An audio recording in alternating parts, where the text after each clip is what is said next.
Hello friends, હું છું Nitaben cooking ચેનલથી. મારી ચેનલમાં તમારું ખૂબ ખૂબ સ્વાગત છે.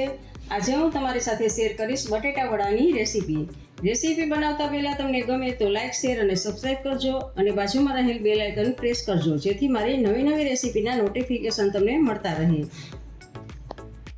વડા બનાવવા માટે મેં આ 2 મીડિયમ સાઇઝના બટેટા લીધા છે અને બટેટાને કુકરમાં 3 વિસલ વગાડીને બાફવાના છે. બફાઈ જાય પછી બહાર કાઢીને 15 મિનિટ માટે એમને રહેવા દેવાના છે અને પછી આ છાલ ઉતારી અને મેશ કરી લીધા છે આ બટેટાને મેં.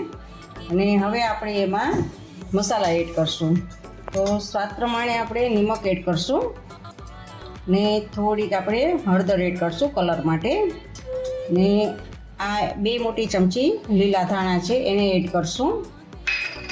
1 મોટી ચમચી આદુ લીલા મરચાંની પેસ્ટ છે એને એડ કરશું.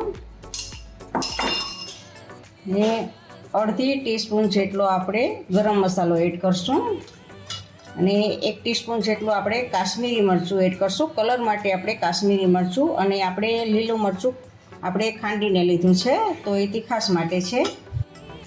હવે આપણે અડધાથી ઓછું એટલો લીંબુનો રસ એડ કરશું અને 1 મોટી ચમચી એમાં ખાંડ એડ કરશું. એટલે વડામાં ખાટો, મીઠો અને તીખો 3 ટેસ્ટ આપણે લેવાના હોય છે, તો જ આપણા વડા સરસ આપણા બને ટેસ્ટમાં.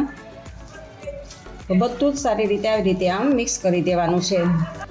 જુઓ, આપણો આ વડાનો મસાલો એકદમ ટેસ્ટી એવો, અને કલરમાં પણ તમે જુઓ કેટલો સરસ કલરમાં પણ છે. જો આપણે બહાર હોટલમાં જમવા જતા હોય કે લગ્ન પ્રસંગે કે હોય ને, એવો જ કલરમાં છે. જુઓ તો કલરમાં છે ને એવો જ ટેસ્ટી પણ એવો જ છે. તો ચાલો હવે આના આપણે ગોળ ગોળ વડા બનાવીએ. હવે વડા બનાવવા માટે મેં હાથમાં સેજ તેલ લગાવી લીધું છે અને હવે આપણે જેવડી સાઈઝના આપણને પસંદ હોય એવડી સાઈઝના આપણે વડા બનાવવાના છે. પણ વડા થોડાક મોટા હોય ને એ સારા લાગે. તો જુઓ, આ મોટી સાઈઝના વડા બનાવું છું, કારણ કે વડા મોટા હોય દેખાવમાં ખૂબ જ સરસ લાગતા હોય છે. તો આપણે બધા જ વડા આવા બનાવી લઈએ. જુઓ, આપણા વડા બનીને તૈયાર છે. તો આપણે આને એક સાઈડ રાખી દઈએ અને હવે આપણે ચણાના લોટનું બેટર બનાવવાનું છે. તો આ અડધો કપ મેં આ ચણાનો લોટ લીધેલો છે અને એમાં આપણે સ્વાદ પ્રમાણે આપણે નિમક એડ કરશું. થોડીક આપણે હળદર એડ કરશું, જેથી કલર પીળાશ એકદમ સરસ આવે. અને એમાં આપણે થોડોક એવો આપણે સોડા, બેકિંગ સોડા એડ કરશું અને થોડીક આપણે હિંગ એડ કરશું. અને હવે આ બધું જ આપણે મિક્સ કરી લેવાનું છે અને થોડું પાણી એડ કરી અને આપણે બેટર બનાવવાનું છે. બેટર આપણે થોડુંક જાડું બનાવવાનું છે, જેથી કરીને આપણે ગોળાને ફરતે સરસ કોટ થઈ જાય. તો થોડુંક આપણે જાડું રાખવાનું છે બેટર.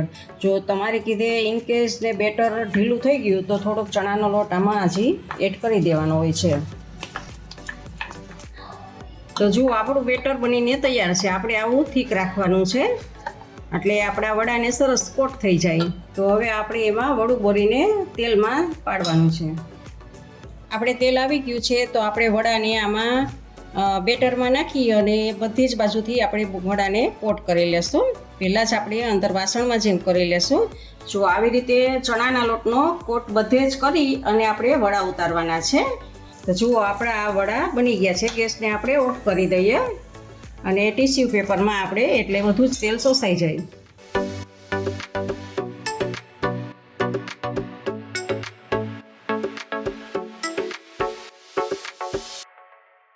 ફ્રેન્ડ્સ, તમને મારી રેસીપી કેવી લાગી તે કમેન્ટ બોક્સમાં કમેન્ટ કરીને મને જરૂરથી જણાવજો. ઇન્સ્ટાગ્રામમાં મારા પેજને ફોલો કરજો, મેં નીચે લિંક આપેલી છે.